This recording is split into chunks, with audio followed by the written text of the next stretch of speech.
Salam Rahayu, Om Swastiastu, Namaste, Salam, salam berkelimpahan. Bertemu lagi dengan saya Aris Setiawan, tentunya masih di channel kesayangan kita, Rumah Sehat Nuswantara. Kali ini saya akan membahas tema tentang cakra.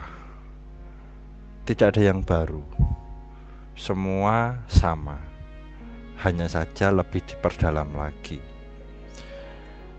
Yang sudah mengenal tentang cakra dan yang sudah mengerti fungsi cakra itu apa secara saintis dan secara spiritual, tentunya akan sangat mudah memahami pemahaman kali ini. Tema kali ini cakra yang tersumbat. Di situ kita akan mengawali tentang manifestasinya. Manifestasi cakra. Manifestasi adalah keinginan yang direncanakan dan akan menjadi kenyataan. Itu poinnya. Ketika manusia mampu dan sudah selaras dengan cakra-cakranya kepada kesemestaan yang ada di luar tubuhnya, maka disitulah letak di mana Sabdo Pandito Ratu atau si pahit lidah itu ada. Kenapa? Orang yang memiliki empati yang tinggi cenderung mampu dan cepat untuk menyelaraskan cakra-cakranya, karena rasa adalah tahapan awal dan pintu gerbang awal untuk menyelaraskan cakra-cakra itu. Dan kita tahu, dengan hati nurani yang tinggi dan besar, apapun menjadi ilmu buat kita. Namun ada dampak negatifnya juga.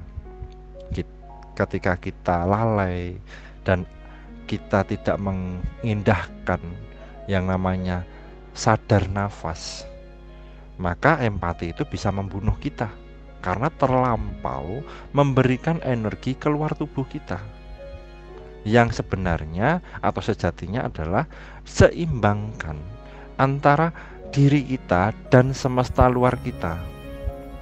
Disitulah letak di mana keseimbangan itu terjadi. Maka tidak jarang orang bermeditasi yang hanya sekedar bermeditasi itu mengalami ketidakseimbangan hidup, entah dari segi ekonomi, entah dari segi perbuatan, entah dari segi kesadaran, mengalami tidak seimbangan. Poin yang kedua, manifestasi sangat dipengaruhi oleh keselarasan cakra atau keseimbangan cakra. Cakra adalah hormon. Hormon adalah pengatur mood booster kita.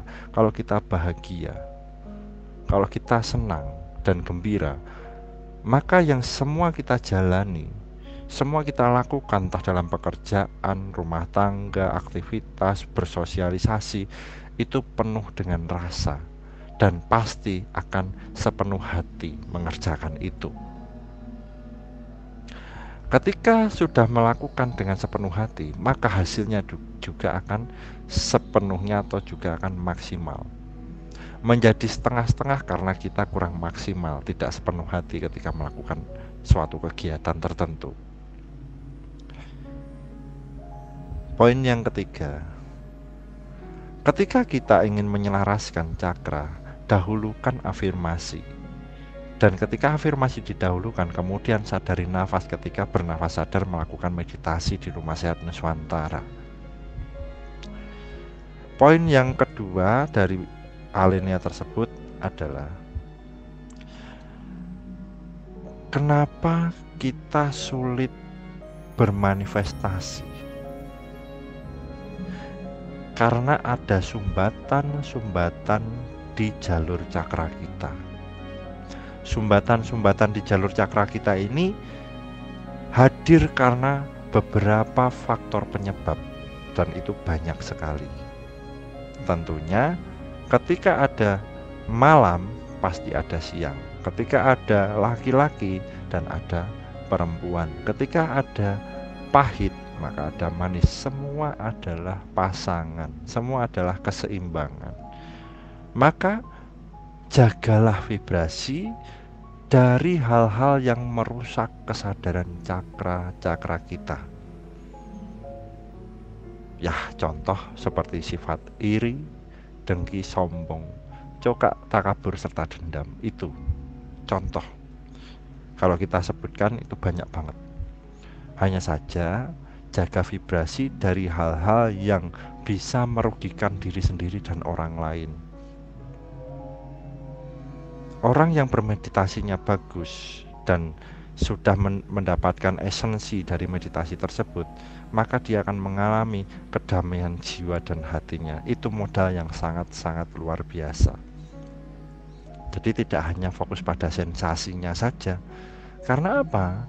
Karena ketika kita bermanifestasi, berkeinginan, ketika itu ego muncul. Dan bedakan mana keinginan dan kebutuhan. Kadang uang bukan solusi. Sebelum memiliki uang, misal kita punya titipan hutang, maka perbaiki dulu sifat kejiwaan dan karakteristik bawaannya. Ya, kita berhutang atau memiliki titipan yang banyak itu karena faktor dari dalam diri kita, kebiasaan kita, alam bawah sadar kita juga toh. Maka dari itu benahi dulu, pantaskan diri dulu untuk mendapatkan uang yang ditentukan. Dengan apa? Membenahi cakra. Karena uang itu berada di vibrasi kebaikan, bukan di vibrasi negatif. Dalam artian kalau kita meminjam kalimat negatif, ya termasuk iri, dengki, sombong, congkak, takabur itu, dan itu akan memperlambat rezeki yang seharusnya masuk ke kita besok pagi itu menjadi tahun depan, karena kita masih terbelenggu oleh dimensi kenegatifan itu. Seseorang mampu bermanifestasi dengan cepat karena dia sudah selaras dengan cakra-cakranya, dan cakranya sudah masuk ke kesadaran kesemestaan itu sendiri, selaras dengan semestanya. Poin yang terakhir, poin ini sangat-sangat penting. Dari pemahaman cakra yang selama ini saya sampaikan di Rumah Sehat Nuswantara, tentunya di grup keluarga dan grup VIP, cakra dasar itu adalah cakra di mana keturunan atau awal penciptaan hadir, memunculkan energi. Kemudian cakra dasar memenuhi wadah cakra itu dengan energinya. Akses dari cakra dasar menuju ke cakra seks itu butuh yang namanya jalur, yaitu jalur sumna, letaknya di tulang punggung kita. Itulah kesadaran. Dan nama energi yang ada di jalur itu adalah energi kundalini, energi kesadaran. Kalau kita masih memiliki sifat iri, dengki, sombong, congkak, takabur, serta dendam, di setiap jalur itu menuju step by step cakra sampai ke cakra mahkota,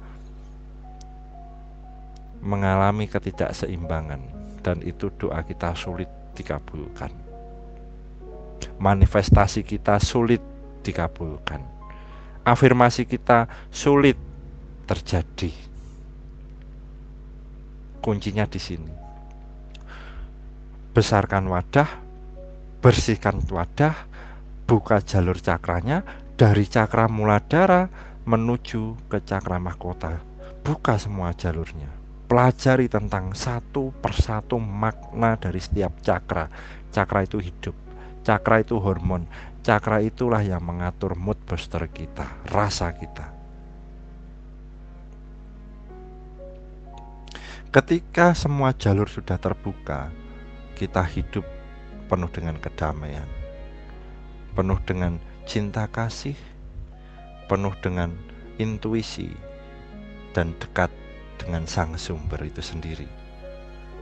Efeknya atau bonusnya adalah apapun yang kita pikirkan dan kita ucapkan akan selalu diberikan, cepat atau lambat.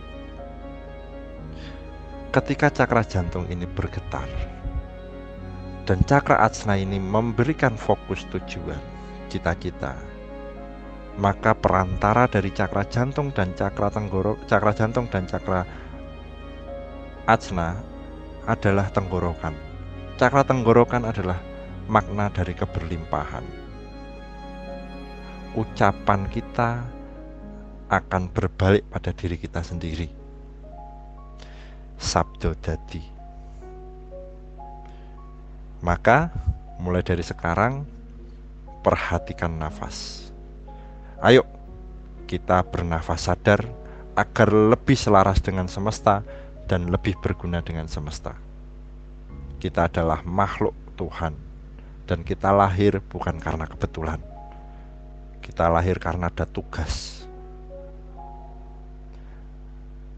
Terima kasih. Saya Aris Setiawan. Salam Rahayu. Om Swastiastu. Shalom. Namaste. Namo Buddhaya. Wassalamualaikum warahmatullahi wabarakatuh.